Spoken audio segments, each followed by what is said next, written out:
Un projet de gare, vous savez, c'est toujours un projet qui est à l'articulation entre un projet de transport et un projet urbain, en fait. Parce que la mobilité est essentielle, et ici, ce qui a provoqué le projet, c'est l'évolution du trafic, le TGV, TER, c'est aussi l'évolution de tous les transports urbains, le Triskel et toutes les mobilités dans l'agglomération de Lorient d'aujourd'hui.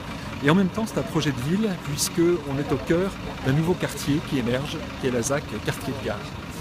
Et donc, en réponse à ces entrants, à ces données du problème, si je puis dire, on a conçu un projet où d'abord on remet la gare du bon côté. Ça a l'air simple de dire ça, vous savez qu'il y a une espèce d'aberration de l'histoire. À Lorient, la gare est opposée, du côté opposé au centre-ville.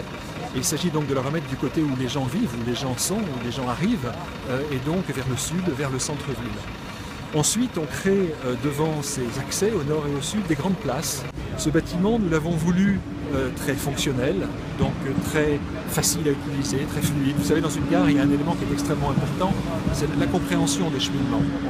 On va prendre le train, il faut passer par un certain nombre de points de passage obligés, on va prendre de l'information, prendre du service, changer un billet éventuellement au dernier moment, acheter un journal, et ensuite accéder au quai. Il faut que tout ça soit d'une évidence pour le voyageur, qui nécessite une grande transparence, une grande intelligibilité des lieux. Ensuite, nous avons voulu que ce lieu soit très chaleureux, très convivial. C'est un des lieux finalement, la gare, qui sert de cadre à cette sorte de vivre ensemble que nous attendons tous dans les villes aujourd'hui. Et enfin, je dirais que c'est un lieu qui, certes, est la porte d'entrée dans un réseau national, mais en même temps est un lieu lorientais. Et c'est la gare de Lorient et nulle part ailleurs.